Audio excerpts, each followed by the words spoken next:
Hey there, folks. Welcome to our cozy nook of tales and adventures. Today, like every episode, we're unlocking the doors of imagination to explore new worlds, meet fascinating characters, and experience unique emotions. I promise to take you on an unforgettable journey through the power of words. So, get comfy, grab your favorite drink, snuggle into that perfect spot, and get ready to lose yourself in a new story. Leave the outside world behind for a while and dive with me into the depths of storytelling. If you enjoy our content and want to support the channel, consider hitting that subscribe button and giving the video a thumbs up. Now, without further ado, let's dive into today's story. The ancient starlight dimmed as Gandalf stood at the crossroads of reality, his weathered staff casting shadows that danced between worlds.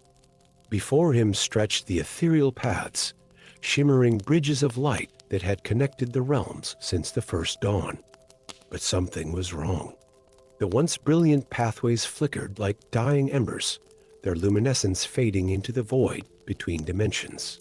The gray wizard's brow furrowed beneath his wide-brimmed hat as he traced his gnarled fingers through the air, feeling the weakening threads of magic that bound reality together. For millennia, these paths had allowed the wise and worthy to traverse the different realms of existence, from the mortal lands to the ethereal domains of the elder beings. Now they were unraveling like worn tapestries in a winter wind. Time grows short, Gandalf muttered, his voice carrying the weight of ages. He had first noticed the weakening during a journey to the crystal realm of Lemuria, where the very air sparkled with diamond dust. The boundaries between worlds had become thin there, allowing glimpses of other realities to bleed through, a troubling sign that the cosmic architecture was failing. As he pondered this, a familiar voice echoed through the void. "You feel it too, old friend?" From the shadows emerged Alarion, keeper of the celestial archives, his silver robes rippling with constellations. "The paths grow weaker with each passing moon." "Indeed," Gandalf replied, leaning on his staff. "But the cause eludes me. These pathways were forged by powers greater than any who walk the realms today. They should not fail." Alarion's ancient eyes, filled with the light of distant stars, met Gandalf's. "Perhaps the answer lies not in their creation, but in their use. Every crossing between worlds leaves its mark. Like footsteps wearing down a stone path over centuries, a cold realization dawned on Gandalf. Throughout his long life, he had traversed these paths countless times, using their magic to aid those in need across multiple realms. Each act of interference, no matter how noble, had strained the delicate fabric of reality. Before he could respond, the air itself seemed to tear, revealing a dark figure stepping through the rift. Gandalf raised his staff, its crystal tip blazing with white fire, but froze when he recognized the newcomer himself, or rather, a version of himself from another reality. This other Gandalf wore robes of midnight blue, adorned with silver runes, his eyes holding a coldness that sent a chill through the air. "So, you've finally realized what we've done." The dark Gandalf spoke, his voice carrying echoes of thunder. "In every reality, every version of us has meddled with the natural order, believing we served a greater good. But our very actions have weakened the boundaries between worlds." Alarion stepped forward, starlight gathering around his hands. "There must be a way to repair the damage." "There is." The dark Gandalf smiled, but it held no warmth. "The paths must be sealed. Each realm must stand alone, healing in isolation. I've already begun the process in my reality. At what cost?" Gandalf demanded, remembering the countless times these paths had allowed him to save lives, prevent wars, and maintain the delicate balance between good and evil. How many would suffer if help could not reach them in their hour of need? The air crackled with tension as more rifts appeared, revealing other versions of Gandalf from different realities, one in pure white robes wielding a staff of crystal, another wearing gray leather armor with tokens from 100 battles, and yet another in simple brown robes carrying a twisted wooden staff that hummed with earth magic. Each had come to the same crossroads, drawn by the weakening of reality itself. Each had their own solution to the crisis, from sealing the paths forever to channeling all their power into a single realm. As they argued, Gandalf noticed something curious. Where the different versions of himself stood, the pathways actually grew stronger, as if their combined presence reinforced the fabric of reality instead of weakening it. Understanding bloomed like dawn after a long night. "We need not seal the paths," he announced, raising his staff high. "The solution lies not in isolation, but in harmony." Each time we crossed between worlds, we weakened the boundaries. But together, our combined power could reinforce them. The other Gandalfs fell silent, considering his words. The one in white stepped forward first. "To maintain the balance, we must work as one," the armored Gandalf continued. "A council of ourselves spanning all realities," the one in brown added. The dark Gandalf remained skeptical. And who would oversee this council? Who would decide when intervention is necessary? "All of us," Gandalf replied. "And none of us. We must learn to act not as individuals, but as guardians of the whole. Our differences are our strength. Each of us sees the tapestry of reality from a unique perspective." Alarion watched in wonder as the various Gandalfs formed a circle, their staffs raising in unison. Power flowed between them, not the raw force of individual magic, but the harmonious blend of multiple realities working in concert. The pathways between worlds began to shine brighter, their light steadied and strengthened by the combined will of the council. As the ritual concluded, Gandalf understood that his role had evolved. No longer would he walk the paths alone, bearing the weight of all realms on his shoulders. Now he was part of something greater, a network of wisdom spanning all of existence. The dark Gandalf lowered his staff last, a newfound respect in his eyes. Perhaps there is wisdom in unity, after all. But the challenge remains. Maintaining this balance will require constant vigilance. "Then we shall be vigilant," Gandalf replied, watching as the paths between worlds pulsed with renewed strength. "For in every reality, that has always been our purpose, not to control the fate of worlds, but to ensure they have the freedom to forge their own destinies." As the other Gandalfs returned to their respective realms, Alarion approached his old friend. "You've done more than save the paths between worlds today. You've created something new, a council that spans all of reality." Gandalf smiled, watching the renewed pathways shimmer with possibilities. Perhaps that was the true purpose of this crisis, to remind us that even those who walk between worlds need not walk alone in the endless expanse of the void. The paths between worlds glowed with a steady light, stronger now than they had been in ages. And in every reality, a wizard in a wide-brimmed hat stood ready, no longer just a wanderer between worlds, but part of an eternal council dedicated to maintaining the delicate balance of all existence. For Gandalf had learned that the greatest magic of all lay not in the power of one wizard to shape reality, but in the combined wisdom of many working together to protect it. And as he set off down the glowing path toward his next adventure, he carried with him the knowledge that across every reality, he was never truly alone in his sacred duty as guardian of the paths between worlds. Story 2. The ancient scrolls crumbled beneath Gandalf's fingers as he read the words that chilled his heart more than the bitter wind howling outside the libraries of Minas Tirith. Written in the flowing script of the elder days, the prophecies spoke of an eternal winter that would blanket the world in ice and darkness, the winter of 1,000 years.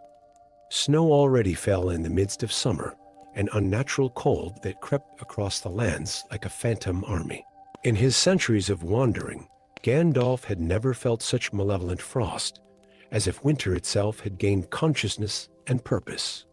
The wizard's eyes traced the illuminated manuscript, where golden flames danced around the margins of the page. The answer lay in the forgotten bloodline of the Fire Lords, ancient warriors who once kept the balance between heat and cold in Middle-earth. Their power, passed down through generations, had been lost to time, or so the world believed. Rising from his chair, Gandalf gathered his gray cloak around him and gripped his staff. The crystal at its tip glowed with a warm light that pushed back the encroaching shadows. Time was short. Already, the northern kingdoms reported glaciers advancing across their lands, and frost giants had been seen walking openly across the frozen fjords. His research had led him to one final hope. In the mountain town of Hammerfall, where the great forges never ceased their burning, lived a young blacksmith named Ember. In her veins, unknown to her, flowed the last drops of Fire Lord blood. The journey to Hammerfall tested even Gandalf's endurance. The usual week-long trek took nearly a month as he battled through blizzards that sought to drive him from his path. Ice wraiths danced in the storm, their haunting voices calling him to surrender to the cold embrace of winter's sleep. But the wizard pressed on, his staff blazing like a beacon in the white darkness. When he finally reached Hammerfall, he found a town under siege from the elements. Great walls of ice had grown around the settlement, and only the heat from the massive forges kept them at bay. In the largest smithy, working tirelessly at her anvil, he found Ember. She was young, perhaps 20 summers, with hair the color of burning copper and eyes that sparked like striking flint. As Gandalf watched, she hammered a piece of glowing metal, and with each strike, the flames of her forge leaped higher than natural fire should reach. "You're late, wizard," she said without looking up, surprising him. "I've been having dreams of your coming, though I didn't know it was you I saw." Gandalf leaned on his staff, studying her closely. "You felt it then, the unnatural cold." Ember finally raised her eyes to meet his, and in them burned an ancient power. "I feel it trying to extinguish my forges, to freeze the very heart of fire itself. But I don't understand why, or what I'm supposed to do about it. You," Gandalf said softly, "are the last descendant of the Fire Lords, warriors who once kept the balance of the seasons. And now, as the eternal winter threatens to consume all lands, you must rekindle the great beacons." He explained about the 5 ancient beacons, massive braziers built atop the highest peaks of Middle-earth. When lit by Fire Lord magic, they had once formed a network of power that maintained the natural cycle of seasons. But they had gone cold centuries ago, when the last known Fire Lord fell in battle against the Ice King. Ember set down her hammer, its head still glowing faintly. "You speak of legends, wizard." "I'm just a blacksmith," in response. Gandalf reached into his robes and withdrew a crystal vial filled with dancing flames. "These are your ancestors' memories, preserved in the flame of remembrance. Take them and remember who you truly are." With trembling fingers, Ember accepted the vial. The moment her skin touched the crystal, the flames within surged toward her. The vial shattered, and the fire wrapped around her like a lover's embrace. Her eyes blazed with golden light as generations of knowledge and power flooded into her consciousness. When the light faded, she stood straighter, her bearing now carrying the nobility of her bloodline. "I remember," she whispered. "I remember everything," but their moment of triumph was interrupted by a sound like cracking thunder. The ice walls around Hammerfall were growing, strengthened by a malevolent will. Through the crystalline barriers, they could see a tall figure approaching the Ice King himself, awakened from his long slumber by the stirring of Fire Lord power. "He knows," Gandalf said grimly, raising his staff. "He will try to stop us before we can light the first beacon." Ember nodded, and with a gesture, called the forge's flames to her. They wrapped around her arms like armor, turning her simple smith's clothes into robes of living fire. Then we should disappoint him. What followed was a battle that would be sung of for generations, the Grey Wizard, and the last Fire Lord defending Hammerfall against the fury of winter incarnate. The Ice King's power was vast, but Ember's newly awakened abilities proved his match. Where his ice advanced, her flames pushed back. When his frost giants charged, Gandalf's lightning struck them down. But they could not hold forever. The beacons, Gandalf shouted over the storm. We must reach them. Ember looked to the distant mountains, where the first beacon waited. I can't leave these people defenseless. Your power was meant for more than one town, Gandalf replied.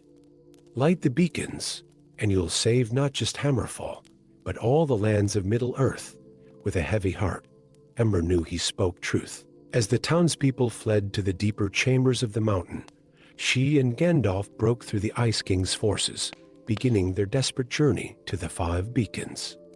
Their quest would become legend, tales told of how they climbed impossible peaks through howling blizzards, fought ice dragons in the clouds, and raced against the advancing glaciers. At each beacon, Ember's power grew stronger as she connected with her heritage, the flames of her ancestors joining their power to hers. The final battle came at the 5th beacon, high above the clouds. The Ice King had kept his greatest forces in reserve, and now they faced an army of winter's fury. But Ember was no longer the simple blacksmith who had left Hammerfall. With 4 beacons blazing behind her, their light reflecting off the clouds like multiple suns, she stood as a true Fire Lord. Gandalf raised his staff high, and lightning split the sky. Through the gap he created in the Ice King's defenses, Ember charged forward, her flames melting a path through the eternal ice. The Ice King roared his defiance, but he had lost his chance for victory long ago, when he'd allowed the Fire Lord bloodline to continue unnoticed in a simple mountain town. The 5th beacon ignited with a roar that shook the mountains. Light blazed from peak to peak as the network of ancient fire magic reawakened. The Ice King's form began to crack and melt as the natural order reasserted itself, his power breaking like spring ice on a river. As warmth returned to the world, Ember stood with Gandalf at the highest peak, watching the unnatural winter retreat. What now? She asked, her hand still warm with the fires of her birthright. Gandalf smiled, leaning on his staff. Now, my dear, you begin your true work. For the Fire Lords were more than warriors. They were guardians of balance, keepers of the eternal dance between winter and summer, cold and heat, darkness and light. And so it was that hope returned to Middle-earth, carried on waves of warming air from the 5 peaks where the great beacons burned once more. In Hammerfall, they still tell tales of their simple blacksmith who became legend, and of the wizard who helped her light the way through the longest winter. Story 3, the sound of splintering wood, echoed through the ancient halls of Orthanc like the crack of doom. Gandalf watched in horror as his staff, faithful companion through countless ages, shattered into 7 gleaming fragments. Each piece hung suspended in the air for a heartbeat before shooting off in different directions, trailing streams of silver light like falling stars. The wizard stood motionless in the circular chamber, his weathered face illuminated by the last traces of magical energy dispersing through the air. In all his long years, he had never witnessed such an occurrence. This staff, forged in the dawn of his mission in Middle-earth, had been more than a mere channel for his power. It had been a part of his very being. As the dust settled, a forgotten prophecy stirred in his memory. Written in the earliest days of the world, it spoke of 7 seals that kept ancient evils bound in their prisons. The staff's breaking was no accident. It was a warning. Each fragment now served as a key that could unlock one of these prehistoric prisons. Without waiting to gather his scattered thoughts, Gandalf hurried to the library of Orthanc. Among the thousands of scrolls and tomes, he found what he sought, a map drawn in starlight on black velvet, showing the locations where the 7 seals had been placed by the Valar themselves. But he was not the only one who knew of the prophecy. Already, dark forces were stirring. In the depths of Moria, in the frozen wastes of Fordwaith, in the poisoned lands of Morgul Vale, ancient beings awakened, sensing the keys to their prisons scattered across the world. The first fragment led Gandalf to the withered heath, where dragons had once ruled the northern skies. There he found an unlikely ally Orrener, a young dragon speaker who had been waiting for him, though she knew not why until he arrived. "The dreams told me a gray wanderer would come," she said, her silver eyes reflecting the starlight. "One who seeks to prevent the awakening." Together, they recovered the first fragment from a nest of ice drakes, but not before learning a troubling truth. Each piece of the staff contained not only the power to unlock the seals, but also a fraction of Gandalf's own essence, memories, and powers he had wielded through the ages. The second fragment took them to the depths of the greenwood, where the trees themselves sought to prevent their approach. Here, they gained another companion thorn, an elven blade master who had forsaken his people's exodus to guard against ancient evils stirring in the forest's heart. But they were not always first to reach the fragments. The third piece had already fallen into the hands of the Nazgul, who sought to use it to free their brethren trapped in the void. The battle at the ruins of Fernost tested every skill Gandalf possessed, even without his full power. Why not simply destroy the fragments? Oraner asked as they made camp that night, watching the recovered piece pulse with inner light. "Because they are part of me," Gandalf replied softly. "Each contains not only power but knowledge, memories of ages past that may be crucial in the battles to come. To destroy them would be to destroy parts of myself, leaving me diminished when we most need strength."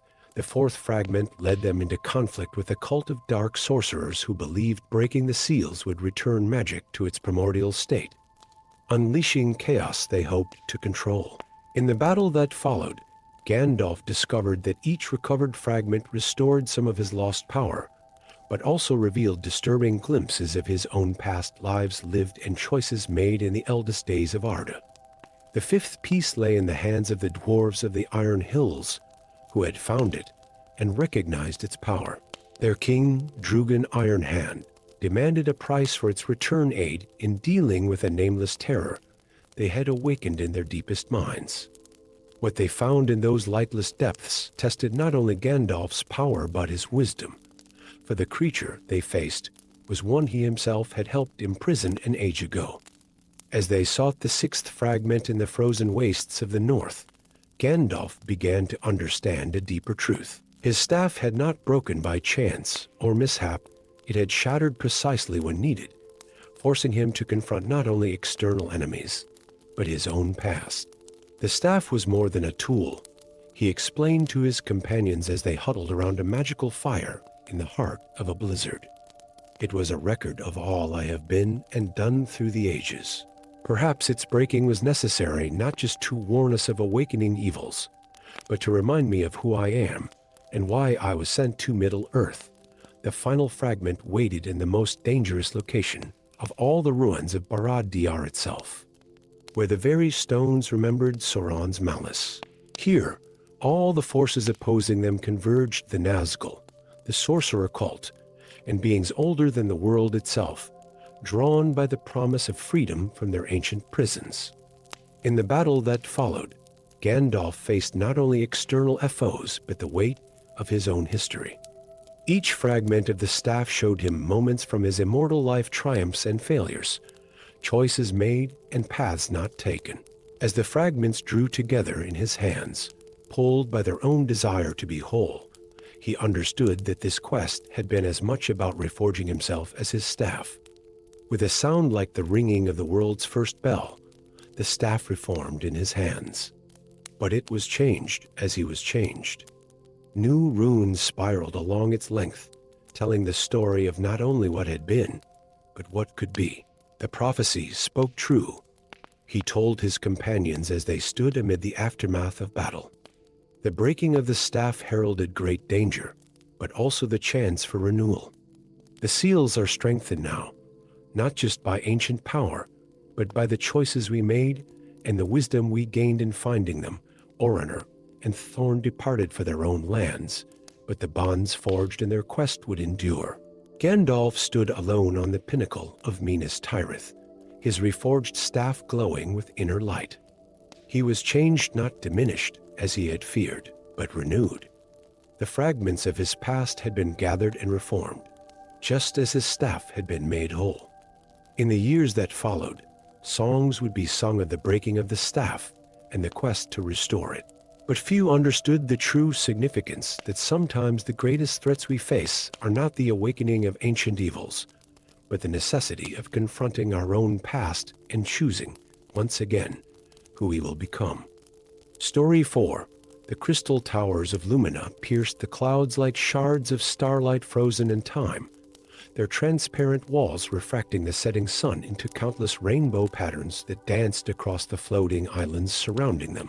Gandalf stood at the base of the tallest tower, his gray robe stirring in the ethereal breeze, studying the summons in his hand.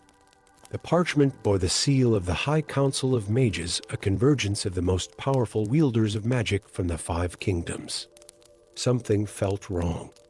In all his centuries, the council had never met in the Crystal Towers.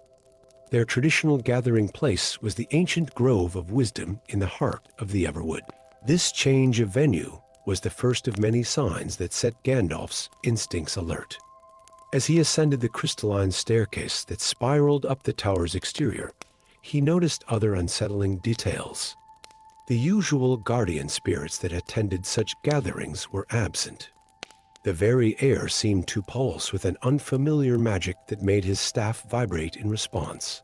At the tower's summit, in a chamber whose walls seemed crafted from pure light, Gandalf found the other members of the council already assembled. 12 figures in robes of varying colors stood around a central pedestal, where a peculiar artifact hovered, a sphere of swirling temporal energy that seemed to bend the light around it. "Welcome," Gandalf the Grey spoke, Archmagus Valadar, his crimson robes shimmering with embedded runes. "We were beginning to wonder if you would join us," the summons was. Unexpected, Gandalf replied carefully, noting how the other mages had positioned themselves in what appeared to be a ritual formation. As is the location, a soft laugh came from Morana, the Witch of the Frozen Wastes. "The old ways change, dear friend, as must we all." It was then that Gandalf noticed a young figure partially hidden behind one of the crystal columns, an apprentice wearing the simple white robes of the tower's students. Their eyes met briefly, and in that moment, Gandalf saw reflected in them the same suspicion and concern he felt. The discussion that followed revealed the council's unprecedented plan. They proposed to combine their powers to manipulate the very fabric of time itself, claiming it would allow them to prevent great catastrophes before they occurred. The sphere on the pedestal was their tool, an artifact called the chronolith, said to have been recovered from the ruins of an ancient civilization. "Think of the good we could do," urged Magister Thane, his voice passionate.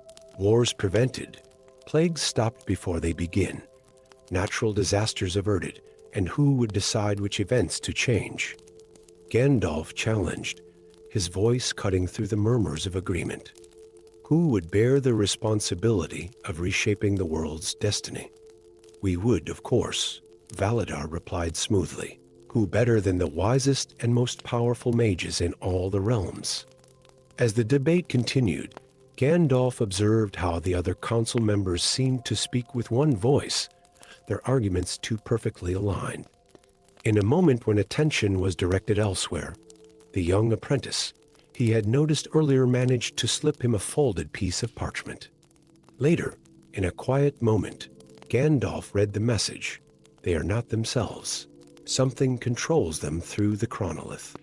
I have seen them meeting at midnight, their eyes glowing with an inner light that is not their own." Luna. Over the next few days, Gandalf and Luna worked in secret to uncover the truth. She used her gift of true sight, the ability to see through any illusion, while he employed his centuries of wisdom and knowledge of the old magic. Together, they discovered a horrifying truth.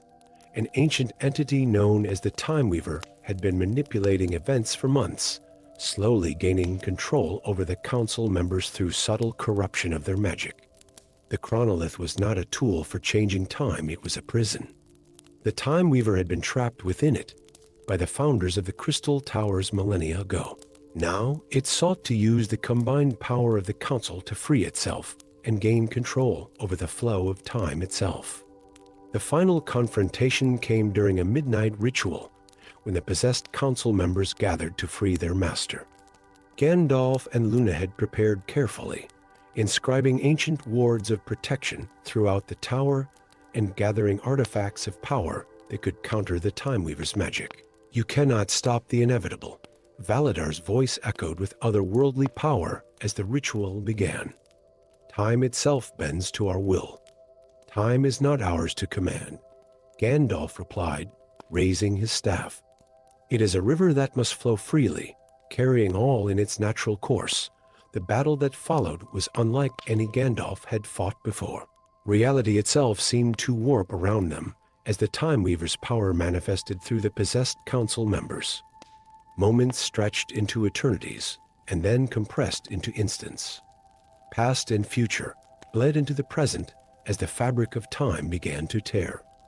Luna proved invaluable, her true sight allowing her to perceive the real from the illusory as multiple versions of events played out simultaneously. Together, she and Gandalf worked to reach the chronolith, knowing they had to seal the Time Weaver before it could fully manifest in their reality. In the end, it was Luna's gift combined with Gandalf's wisdom that turned the tide. While the young apprentice used her power to see through the Time Weaver's illusions, Gandalf recited an ancient binding spell one he had discovered in the deepest archives of the tower. The chronolith began to pulse with blinding light as the spell took effect. "You would condemn yourselves to the tyranny of linear time?" The Time Weaver's voice boomed through its possessed servants.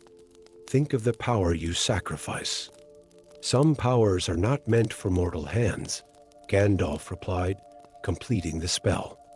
The chronolith imploded with a soundless flash, taking the Time Weaver's influence with it. The possessed council members collapsed, freed from its control, but weakened by their ordeal.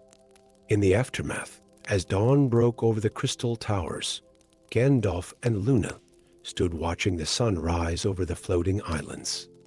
The council would need time to recover, and changes would have to be made to prevent such corruption from taking root again.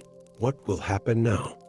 Luna asked, her gift showing her the multiple possibilities spreading out before them like branches of a great tree. "Now," Gandalf replied with a gentle smile, "we remember the most important lesson of all, that true wisdom lies not in seeking to control the future, but in learning to guide the present with wisdom and compassion." The crystal towers still stood, their transparent walls now inscribed with new wards of protection.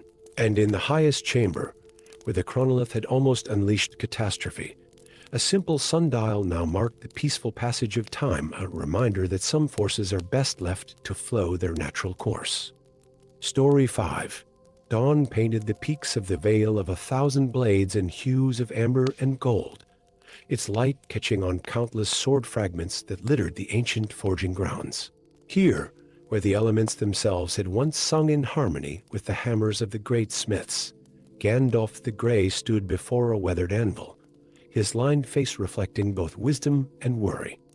In his gnarled hands, he held the shattered remains of Moon Crescent, the legendary sword of the last Dragon King, a blade he himself had helped forge in the first age of the world. The sword's fragments seemed to whisper with memories of ancient battles and forgotten oaths.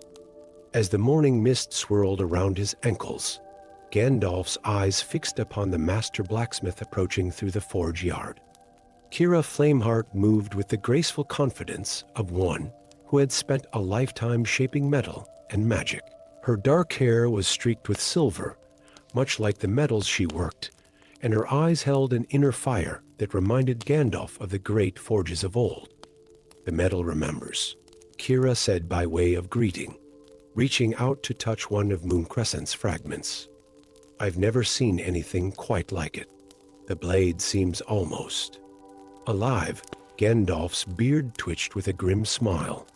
"Indeed it is, in its way. This sword was forged with magic far older than even I. But we must restore it, and quickly. Dark forces stir in the deep places of the world, and Moon Crescent may be our only hope of preventing what is to come. Together, they began the delicate work of rebuilding the legendary blade." Kira's forge burned with an otherworldly blue flame, fed by rare crystals mined from the heart of the mountains. As hammer met metal, each strike released sparks that danced like starlight. Gandalf wove ancient spells between Kira's masterful hammer blows, his voice rising and falling in the ancient tongue of power. But as the final piece of the sword was rejoined, something unexpected happened. The blade flared with a brilliant light, and from its depths emerged a figure of smoke and shadow that gradually took the form of a man. He wore armor of a style not seen in thousands of years, and his translucent features bore both nobility and pain. "Master," the spirit said, his voice echoing as if from across a great distance. "At last, you have freed me." Gandalf took a step back, his bushy eyebrows rising in shock. "Raven, it cannot be," but it was. Raven, his first apprentice, whom he had personally sentenced to imprisonment within Mooncrescent millennia ago for a betrayal so grave it had nearly brought about the end of the First Age. Yet as Gandalf looked upon the spirit's face, he saw not the hatred he expected, but a profound sadness. "The seals are failing, Master," Raven said, gesturing to the sword. Mooncrescent is but one of the 5 blades of destiny, each forged to contain a portion of the chaos that threatened to unmake the world. But our solution was flawed. The corrupted magic we used. It grows stronger with each passing day, feeding the very evil we sought to imprison. Kira looked between the spirit and the wizard, her hand still gripping her hammer. "Is this true, Gandalf? Are there 4 other blades out there, each holding back some ancient evil?" Gandalf's hand tightened on his staff as memories of that terrible time flooded back. The other blades, Dawnfire, forged in the heart of a dying sun. Stormweaver, cooled in the tears of a goddess. Earthrender, hammered on an anvil of pure diamond. And Soulthirst, quenched in the waters of the underworld itself. Each one a masterpiece, and each one a terrible mistake. "We were so young then," Gandalf said softly, "even I. We thought we could contain the chaos by binding it to physical forms, using magic that we barely understood.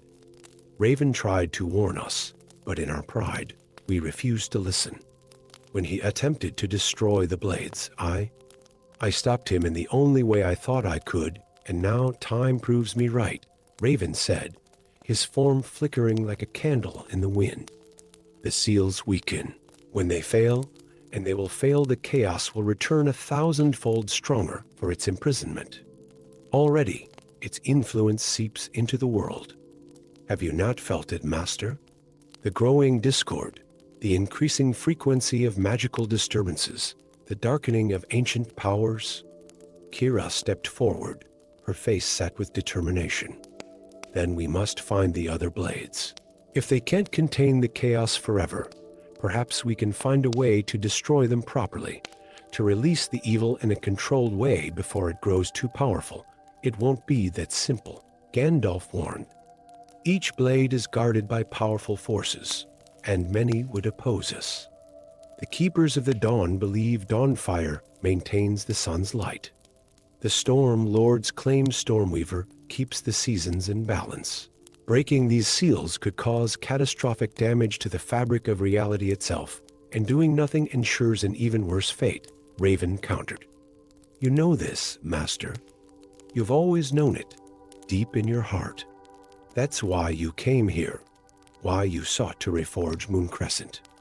Some part of you sensed the truth." Gandalf closed his eyes, feeling the weight of centuries pressed down upon him. When he opened them again, there was a new resolve in his gaze. "Perhaps it is time to correct the errors of the past, but we must proceed with great caution. Kira, your skills with metalwork and ancient magic will be essential. Raven, your spirit form may allow you to perceive things we cannot. Together, we might find a way to undo what was done without unleashing devastation upon the world." And so began a perilous quest across the realms of Middle-earth. The unlikely trio, a wizened wizard carrying the burden of ancient mistakes, a master blacksmith with an affinity for magical metallurgy, and the spirit of a vindicated apprentice, set out to gather the 5 blades of destiny. Their journey would take them from the highest peaks where dragons still guarded ancient secrets to the deepest oceanic trenches where forgotten gods slumbered. With each blade they recovered, the truth of Raven's warning became more apparent. The corrupted magic was growing stronger, more malevolent. They could feel it pushing against its bonds, testing its limits, seeking weaknesses. Time was running out. The final test came atop Mount Ethereal, where the boundaries between worlds grew thin. There, surrounded by swirling auras of elemental power, they arranged the 5 blades in a perfect pentagram. Kira had discovered that the same properties that made the swords perfect for containing the chaos also made them capable of channeling and purifying it if the right ritual could be performed. As Gandalf began the complex spell that would release and transform the trapped chaos, Raven's spirit flowed between the blades, his essence helping to guide and contain the forces about to be unleashed. Kira worked her own magic, using her deep understanding of metallurgy to gradually unmake the physical forms of the swords, breaking them down in a controlled manner that allowed their bound energy to be slowly released. The ritual lasted 3 days and 3 nights. The sky above Mount Ethereal blazed with otherworldly lights as ancient forces were released and transformed. When it was done, the 5 blades of destiny were no more. Their metals transformed into a fine, starlight dust that floated away on the wind. The chaos they had contained was not destroyed. Such primal force could never truly be destroyed, but it had been changed, transmuted from a destructive force into something new, raw potential, neither good nor evil. That spread throughout the world to become part of the natural flow of magic once again. Raven's spirit, his purpose finally fulfilled, began to fade. Before he disappeared completely, he shared one last look with his old master. No words were needed. Centuries of misunderstanding and pain were healed in that silent exchange. Then he was gone, finding at last the peace that had been denied him for so long. Gandalf and Kira stood together on the mountaintop, watching the sunrise of a new day. The world felt different, not necessarily safer, but more balanced, more true to itself. "What now?" Kira asked, her hammer hanging loose at her side. Gandalf leaned on his staff, a familiar twinkle returning to his eyes. "Now, my dear friend, we begin again. The world is full of wonders and dangers yet to be faced. And I suspect our next adventure lies just over that horizon. Together, they began the long descent from Mount Ethereal, leaving behind the age of the blades of destiny and walking forward into whatever challenges awaited them in the days to come." Story 6. High above the world, where the clouds painted ever-changing patterns across the sky, the floating isles of Celesta drifted like pearls on an endless sea of blue. Massive spheres of glowing ether kept the islands aloft, their mysterious power a testament to the ancient magic that still flowed through the realm. On this particular morning, Gandalf the Grey stood at the edge of the crystal observatory on Celesta Prime, his weathered hands gripping his staff as another vision flashed before his eyes. In his mind's eye, he saw the great ether spheres turning to crystal, their light dimming like dying stars. He watched helplessly as, one by one, the floating islands plummeted from the sky, taking their centuries of knowledge and wonder with them into oblivion. The vision ended as it always did, with the awakening of something vast and terrible, a being of such immense power that even in this mere glimpse, it made Gandalf's ancient bones tremble. The sound of crystallizing ether brought him back to the present. Beneath the observatory, a small ether sphere that powered one of the city's floating gardens had begun to solidify, its once fluid surface now covered in a lacework of crystal. The garden platform listed slightly, causing panic among the citizens below. "So it begins," Gandalf murmured, his voice heavy with the weight of memory. He had seen this before, millennia ago, when he was still young, and the world was different.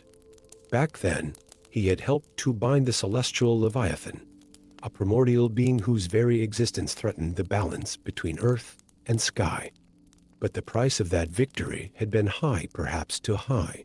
Within hours, Gandalf's ship, enchanted with what remained of his own supply of liquid ether, set sail through the sky toward the distant Isle of Whispers, home to the mysterious wind nomads.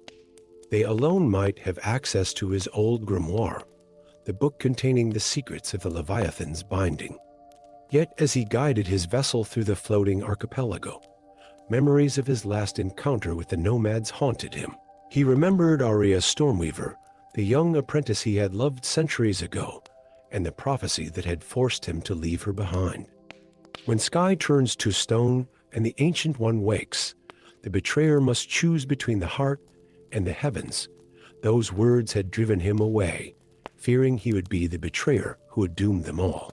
The Isle of Whispers appeared through a bank of clouds, a crescent-shaped landmass wrapped in perpetual wind streams that sang with voices from the past.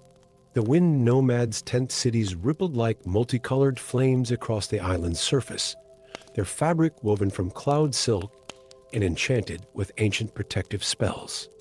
As Gandalf's ship docked at one of the floating piers, a figure emerged from the nearest tent city. His heart nearly stopped. There stood Arya, unchanged by time, her silver hair dancing in the eternal winds. But this was impossible unless...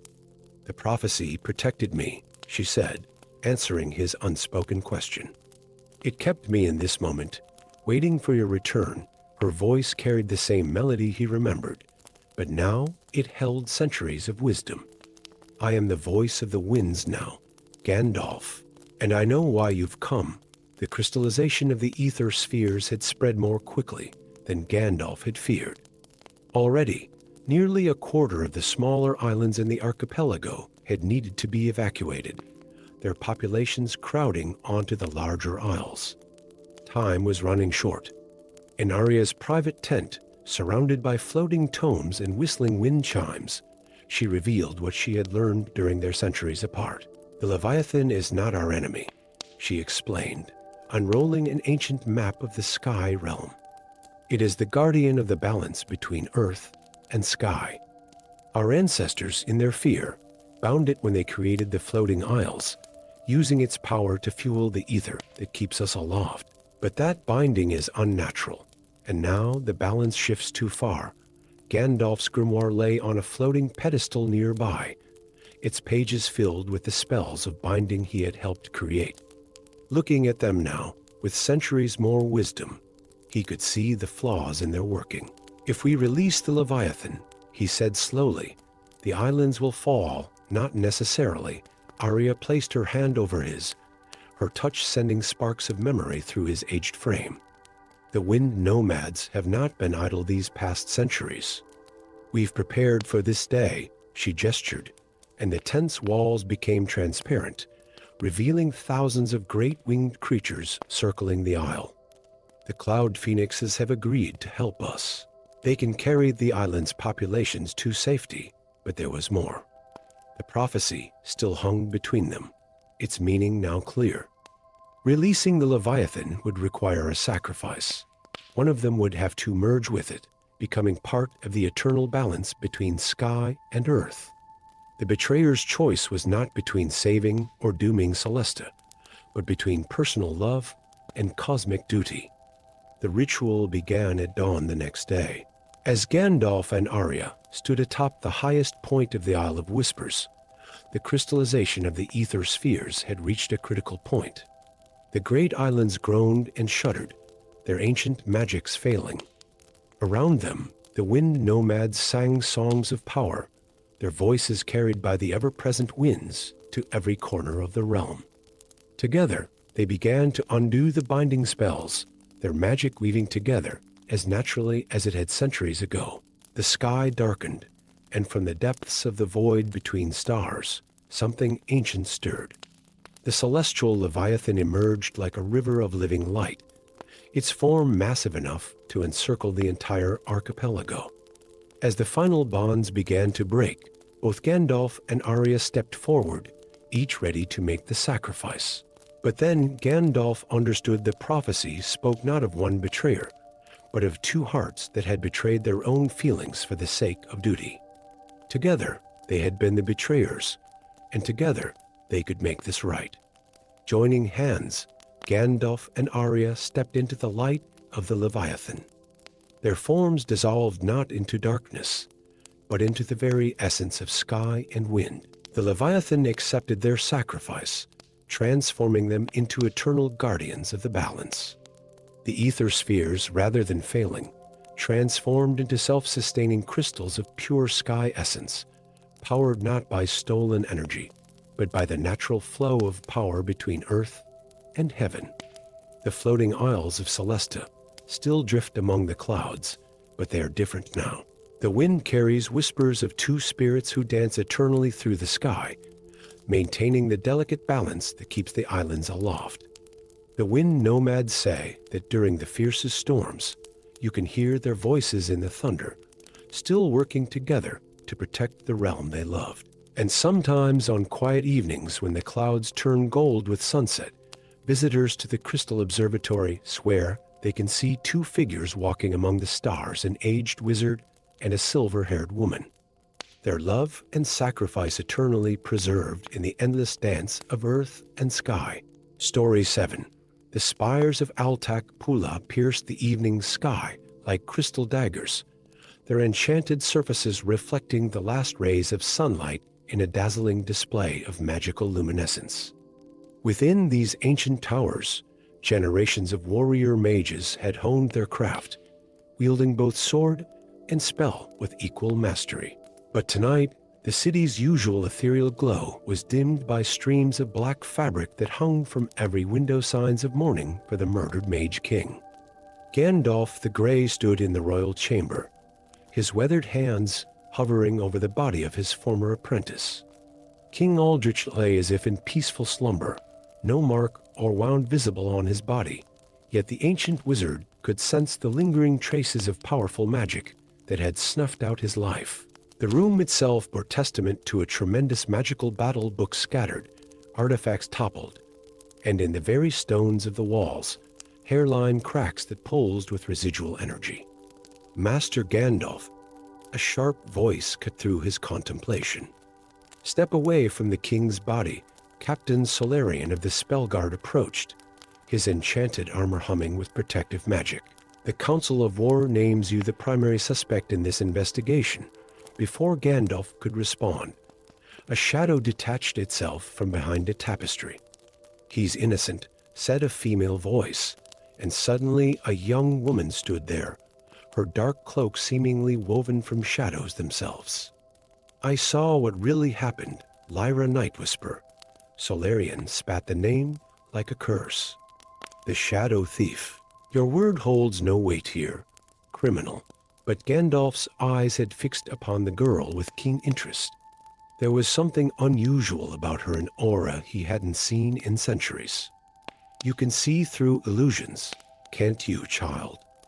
A rare gift indeed, Lyra nodded, her quick eyes constantly scanning the room. I was here, watching from the shadows when it happened. But what I saw, it wasn't human, wasn't even alive in any way we understand. It was like a tear in reality itself, taking different shapes as it moved. Lies, Solarian declared, drawing his runt blade. Seize them both. But Gandalf had already moved. With a word of power and a strike of his staff against the floor, a brilliant light filled the chamber. When it faded, he and Lyra had vanished, leaving the Spellguard in chaos. They emerged in the ancient undercity of Altac Pula, where crystalline paths wound between pillars of light that had powered the city for millennia. Lyra led the way through the shadowed corridors, moving with the silence of one who had spent a lifetime avoiding detection. What I saw, she explained as they hurried deeper into the city's foundations.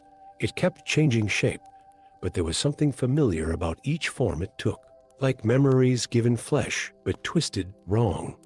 Gandalf's face grew grave. The primordial titan, he whispered. It cannot be.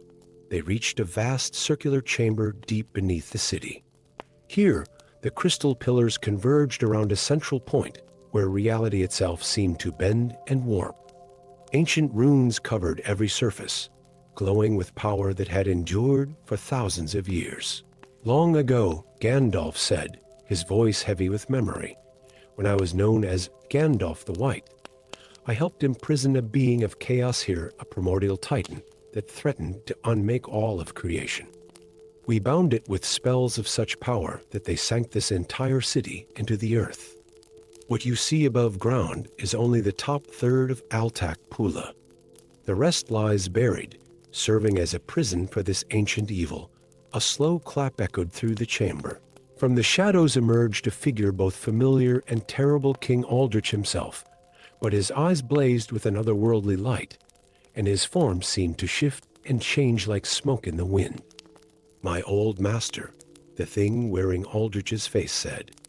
How fitting that you should return now, at the moment of my rebirth. You're not Aldrich, Lyra said, her gift allowing her to see through the illusion to the writhing chaos beneath. No, the being agreed, its form rippling. The real Aldrich discovered our presence too soon. He had to be removed. But his memories, his knowledge, those proved quite useful. Especially his memories of you, Gandalf. The great betrayer who abandoned him when he needed guidance most. Gandalf's grip tightened on his staff. I left because I saw darkness growing in him, a darkness I now recognize as your influence. How long have you been seeping through the bonds of your prison? Centuries, the Titan laughed, its form now cycling through different faces from Gandalf's past, feeding on the magic that powers this city, growing stronger with each passing year.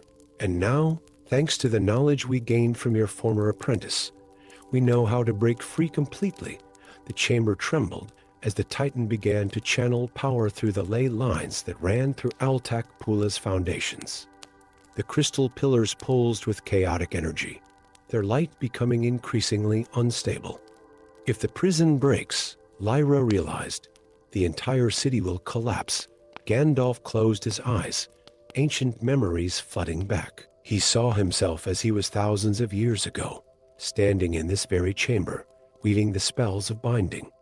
He had been younger then, more powerful perhaps, but also more arrogant. He had thought they could imprison chaos itself. Now he understood chaos could not be imprisoned, only transformed. Lyra, he said quietly, your gift allows you to see through illusions to the truth beneath. I need you to be my eyes. Opening his ancient grimoire, he began to cast not a spell of binding, but one of transformation. The Titan attacked with waves of chaotic energy, but Lyra's warning cries allowed Gandalf to dodge and deflect each blast. She could see the patterns in the chaos, the momentary weaknesses in its ever-shifting form. Following her guidance, Gandalf wove a new kind of magic, one that didn't seek to imprison or destroy, but to change. The battle shook the foundations of Alac Pula. Above, the city's inhabitants watched in fear as the crystal spires trembled and pulsed with strange lights. Below, Gandalf and Lyra danced a desperate dance with chaos itself, each movement guided by her sight and his wisdom. Finally, at the crucial moment, Gandalf understood what had to be done. Instead of fighting the chaos, he opened himself to it, allowing its power to flow through him. With Lyra's help, he channeled it into the very foundations of the city, not as a prison, but as a source of power and creativity. The Titan's form began to dissolve, not into destruction, but into transformation. The chaotic energy that had threatened to destroy Alac Pula became part of it instead, flowing through the crystal pillars like lifeblood through veins. The city itself was transformed, its rigid crystal structures becoming more organic, more alive. When it was over, Gandalf and Lyra stood in a chamber that had become a garden of crystal flowers, each one growing and changing in subtle ways, contained but not imprisoned. The magic of Alac Pula was forever changed, no longer a power born of imprisonment and control, but one of transformation and growth. What happens now? Lyra asked, watching the play of light through the crystal blooms. Gandalf smiled, feeling the renewed pulse of magic flowing through the city. Now, my dear, we rebuild. Alac Pula will need new leadership, new understanding.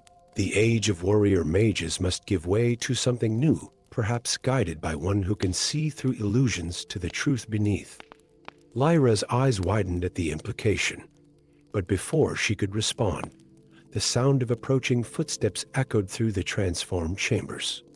Captain Solarian and his spellguard had finally caught up, but they stopped in awe at the sight before them. There will be much to explain, Gandalf said, leaning on his staff with a tired but satisfied smile. But I think you'll find that the truth, like chaos itself, has a way of transforming those who embrace it, and so began a new chapter in the history of Alac Pula, with a line between order and chaos, between shadow and light, became not a barrier, but a bridge to greater understanding. The crystal spires still pierce the sky, but now they pulse with living magic, a testament to the day when a wizard and a thief taught a city that true power lies not in imprisonment, but in transformation. Story 8. In the heart of the whispering forest, where ancient trees held secrets older than time itself, Gandalf the Grey traced his gnarled fingers over the smooth surface of a crystalline statue. Once, this had been a young elf maiden, her features now perfectly preserved in translucent crystal, an expression of serene acceptance frozen on her face. She was but one of dozens merchants, warriors, children all transformed by a mysterious plague that had swept through the elven realm like a silent storm. The wizard's own staff, a constant companion through countless ages, felt unusually heavy in his grip. Something about its pulse of power seemed discordant, out of tune with the natural magic that flowed through the forest. As he stood among the crystal figures, the ancient trees around him whispered with voices that seemed almost familiar, yet disturbingly alien. "The forest speaks differently now," said Queen Elindra, approaching silently as only elven royalty could. Her silver crown was woven with living leaves that never withered, though her face showed the weight of watching her people slowly transform into crystal monuments. The ancestral spirits no longer sing the songs they once did. Gandalf's eyes narrowed beneath his bushy brows. No, they don't. And I fear I know why. He held up his staff, watching how the crystal statues seemed to resonate with its power. This plague is no natural occurrence. It stems from an ancient magic, my magic. Though I did not cast it, a rustle of leaves drew their attention to a nearby grove. There stood another crystalline figure, but this one moved, its surface catching the filtered sunlight like living glass. The queen's guards raised their bows, but Gandalf held up a hand to stop them. "Peace," the crystal figure spoke, its voice deep and resonant. "I come not as an enemy, though history names me such." The crystal shifted, flowing like water, until it took the form of a man, an elderly scholar in simple robes. "You know me by another shape, Gandalf, or have you forgotten our last battle?" Recognition dawned in Gandalf's eyes. "Draken," he breathed. "The Black Dragon. But how? The same way your victims come to wear crystal forms," Draken replied, gesturing to the statues around them, though in my case, the transformation was voluntary. "I have watched this forest for centuries, living among the elves in various guises, seeking to understand what was done to this land long ago." Queen Elindra's hand tightened on her sword hilt. "The histories speak of a great battle here. When Gandalf the Grey drove the last black dragon from our lands, the histories speak true." Draken nodded, "But they do not tell all. Show them, old friend. Show them what your staff holds, what it has always held." With a heavy sigh, Gandalf held out his staff.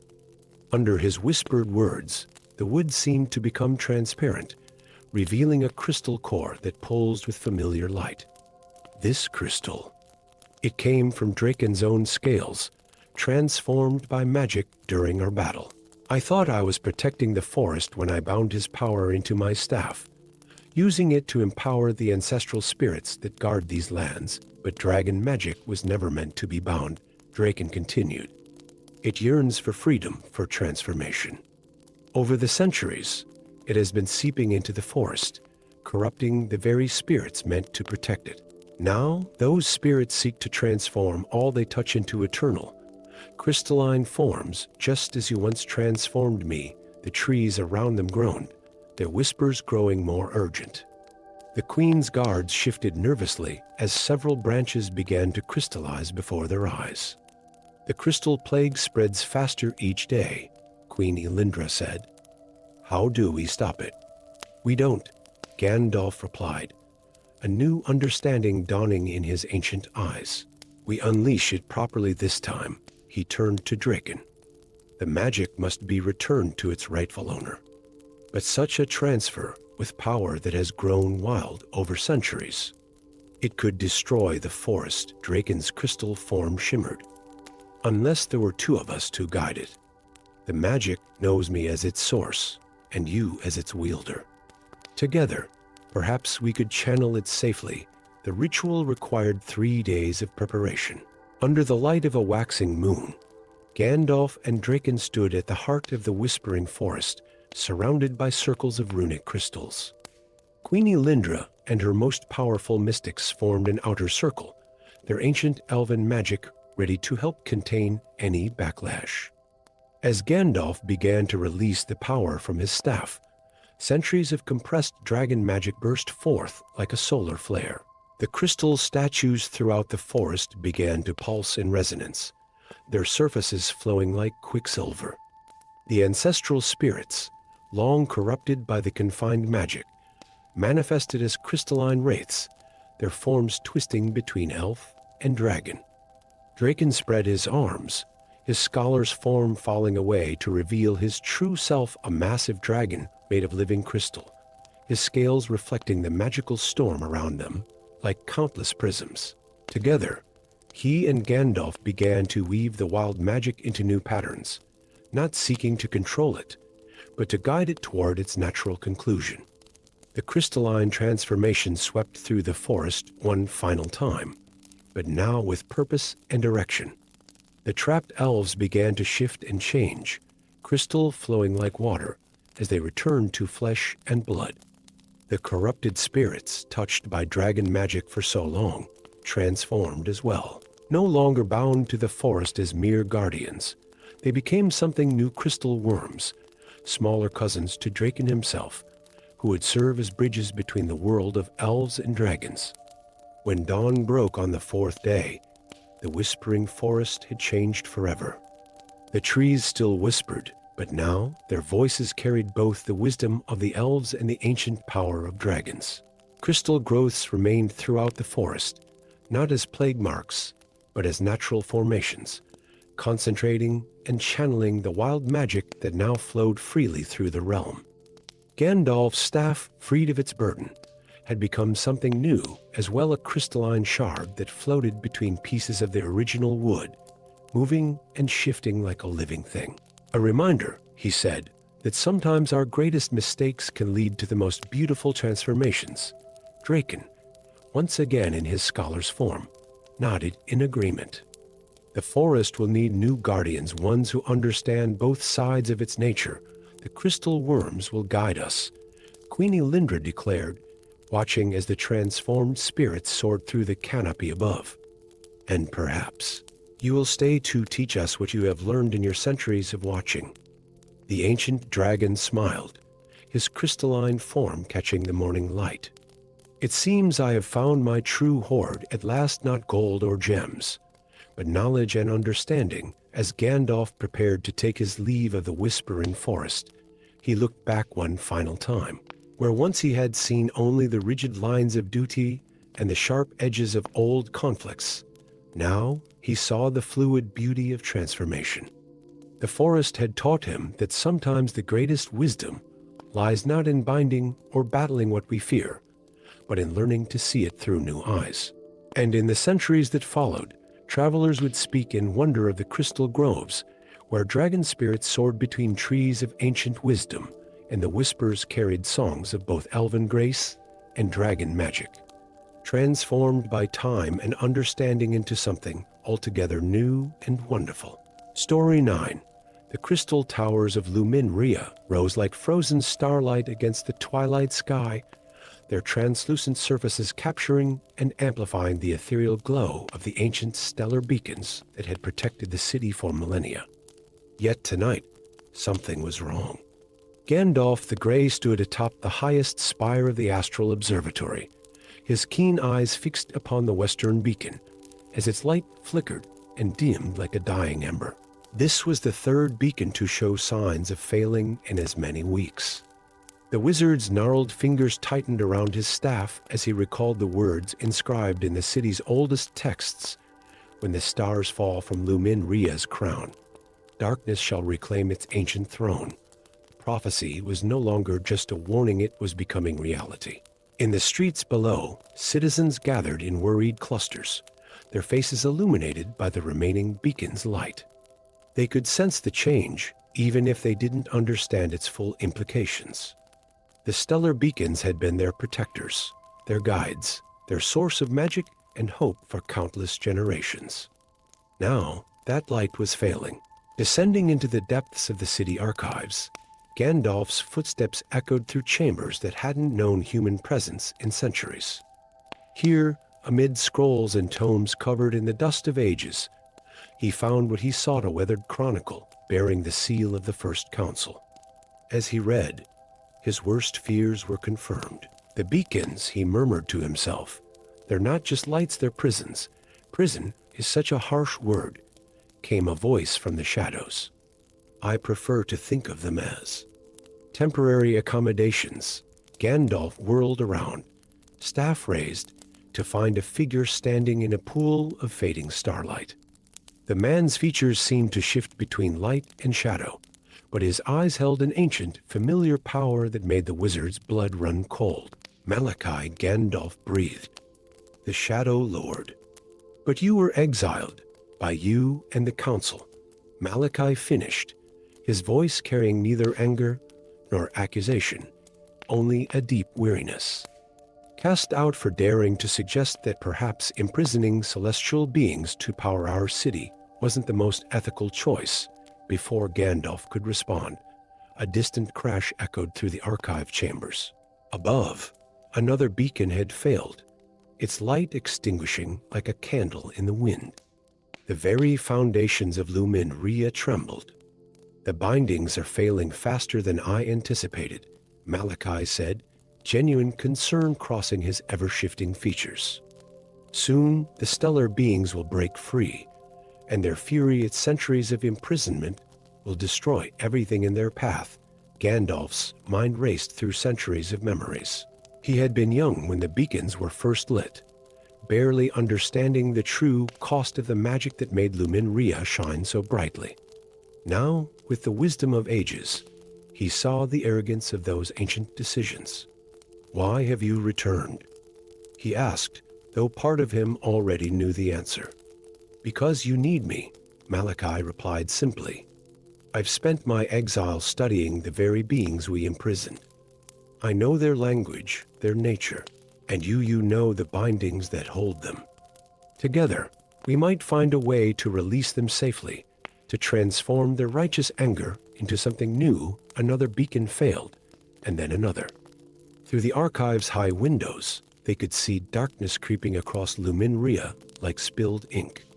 The citizens' frightened cries echoed through the streets. We don't have much time, Malachi urged. The choice is yours, old friend. Will you trust me? In that moment, Gandalf saw past the shadows that cloaked his former friend, recognizing the same passionate soul who had once argued for mercy and understanding. With a solemn nod, he extended his hand. Together, they raced through the darkening city, climbing the crystal towers as beacon after beacon failed. At the top of the central spire, where the first and strongest beacon still burned, they began their work. Gandalf's knowledge of the ancient bindings combined with Malachi's understanding of the stellar being's nature creating a symphony of light and shadow magic. As the final binding spells began to unravel, the imprisoned stellar beings emerged, vast, luminous creatures of pure starlight and cosmic energy. Their fury was terrible to behold, but Malachi stepped forward, speaking in a language that sounded like singing starlight. Gandalf added his own power to the exchange, weaving spells not of imprisonment, but of transformation and harmony. Gradually, the stellar beings' anger began to fade as understanding dawned.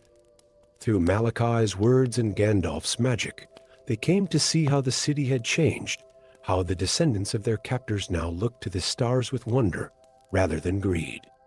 In a moment of profound beauty and terror, the stellar beings made their choice.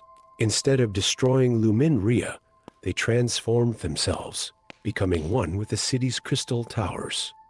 No longer prisoners, but willing guardians, they suffused the entire city with their light, not the harsh, constrained glow of the beacons, but a soft, living radiance that danced like auroras through the crystal spires.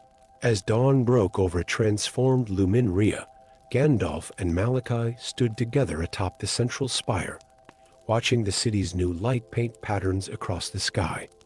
The council was wrong about many things, Gandalf admitted, but most of all about you. Your exile was a grave injustice, Malachi smiled, and for the first time in centuries, his form settled into a single shape, that of the wise and compassionate man he had always been beneath the shadows. Perhaps it was necessary. My exile led me to understand our stellar friends, and your remaining here preserved the knowledge we needed to free them.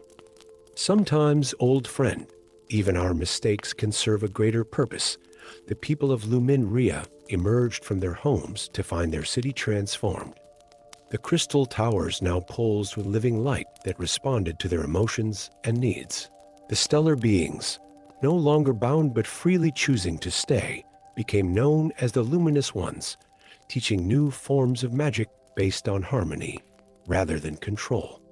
Malachi took his place as the city's new starweaver, training a new generation to communicate with the luminous ones. Gandalf, his heart lightened by the knowledge that an ancient wrong had been made right, knew his time in Luminria was drawing to a close. There were other ancient magics in the world that perhaps needed to be re-examined with wiser eyes. As he prepared to depart, Gandalf looked back one final time at the transformed city. The crystal towers no longer captured starlight, they had become living starlight, a testament to the power of understanding, forgiveness, and the courage to admit when ancient ways must change. And in the years that followed, travelers would speak in hushed wonder of Luminria, where the light danced with its own will, where shadows and radiance worked in harmony, and where the stars themselves had chosen to make their home among mortals. Teaching that sometimes the greatest magic comes not from binding power, but from learning to let it flow freely. Story 10. The last ancient flame flickered precariously in its alabaster basin, its once brilliant golden light now barely stronger than a common candle. Gandalf stood before it in the depths of the sanctuary of eternal light, his weathered face etched with concern. This was the 9th flame to fade in as many months, and only 3 remained burning across all the realms. These were no ordinary fires. The ancient flames had burned since the First Age, their magic woven into the very fabric of reality. Each flame was a wellspring of pure magical energy, feeding power to all the enchantments and spells that protected the free peoples of Middle-earth. Without them, the barriers between worlds would weaken, and the ancient darkness would find its way back into the realm of light. As he studied the dying flame, a shadow detached itself from the darkness behind him. "I wondered when you would come," Mithrandir spoke, a deep voice touched with the accent of the dragon folk. Sombra emerged into the dim light, his scales black as midnight, but shot through with veins of gold that pulsed like dying embers. "You know why the flames fade," Gandalf said. It wasn't a question. The dragon's ancient eyes reflected the wavering flame. "Yes. The magic weakens because its source weakens. The first flame, the one from which all others were lit, is dying. And with it, all magic will eventually fade from the world. Gandalf gripped his staff tighter, its crystal tip glowing with inner light. Then we must rekindle it. Impossible, Sombra rumbled. No one knows where the first flame burns. Its location was lost even before my kind first took wing. But Gandalf's eyes held a glimmer of hope. Perhaps not lost, old friend. In the archives of Minas Tirith, I found this. He withdrew an ancient scroll from his robes, its parchment so delicate it seemed to be made of gossamer. On it was drawn a map, and like any other, the landmarks depicted seemed to shift and change as they watched, like reflections in disturbed water. The wandering map, Sombra breathed, smoke curling from his nostrils in surprise. Created by the first flame keepers to track the source of all magic. But it was said to have been destroyed in the sundering, hidden, not destroyed. And now it shows us the way, but we must move quickly. Already the magic fades, and with it, the protections that have kept darkness at bay for an age of the world. Their journey took them through landscapes that few mortal eyes had ever witnessed. They crossed the twilight plains, where reality flickered between day and night with each step. They navigated the maze of mirrors, where reflections came alive and tried to trap them in their silver depths. All the while, the map guided them, its landmarks shifting to reveal their path. But they were not alone in their quest. Dark forces had sensed the weakening of magic and sought to prevent its renewal. Shadow wraiths haunted their steps, and twice they were forced to battle corrupted elementals, beings of pure magical energy, turned dark by the fading of the ancient flames. Finally, they reached the threshold of the first sanctuary, hidden within a mountain that existed in all realms simultaneously. Here, reality itself seemed to bend and warp around them. The very air crackled with residual magic. The first flame lies within, Gandalf said, studying the runes that covered the ancient doorway. But there is something else, a presence I had not expected. Before Sombra could respond, the air behind them solidified into a figure, both beautiful and terrible, an archwraith, one of the original flamekeepers who had fallen to darkness. Her form flickered between corporeal and ethereal, but her voice cut through the air like winter wind. "The flame must die," she declared. "Magic has corrupted this world for too long. Let it fade, let the barriers fall. Let all return to the pure darkness from which it sprang." "You forget," Gandalf replied, raising his staff, "that darkness itself is merely the absence of light. And light can always be rekindled. The battle that followed would be sung of in legends for generations to come. The Grey Wizard and the Shadow Dragon defending the cradle of all magic against a being of pure darkness. Sombra's dragon fire, infused with the essence of the remaining ancient flames, clashed with the Archwraith's powers of unbeing. Gandalf wove spells of such complexity that reality itself seemed to bend around them. In the end, it was not power that won the day, but understanding. As they fought, Gandalf realized the truth. The first flame had not been placed in the mountain. The mountain itself was the flame, transformed and hidden by the original flame keepers. All it needed was to be awakened. Planting his staff into the heart of the mountain, Gandalf began to chant in a language older than the world itself. Sombra, understanding the wizard's plan, added his own voice, the dragon tongue harmonizing with the ancient words of power. The Archwraith screamed in defiance, but it was too late. The mountain began to glow from within, light pouring from every crack and crevice. The first flame, dormant, but never truly dead, roared back to life. Its power surged through the ancient network of magic, rekindling every ancient flame across the realms. The Archwraith, creature of darkness that she had become, could not withstand the pure light and scattered like smoke in a high wind. As the light settled into a steady glow, Gandalf and Sombra stood in what was revealed to be a vast chamber at the heart of the mountain. The first flame burned before them, not as a simple fire, but as a column of pure magical energy, that reached from floor to ceiling. It was never meant to be guarded, Gandalf said softly, understanding at last. It was meant to be awakened when magic grew weak, renewed by those who understood its true nature. Sombra nodded, his scales now glowing with reflected power. And what is its true nature, old friend? That magic, like light itself, cannot truly die. It can fade, it can sleep, but as long as there are those who remember how to kindle it, Gandalf smiled, watching as the network of ancient flames pulsed with renewed strength across all the realms. It will always return in the years that followed. The tale of the first flame's awakening became legend. But few knew the full truth that magic itself had never been in danger of dying. It had simply been waiting, like a seed in winter, for those with the wisdom to help it bloom once more.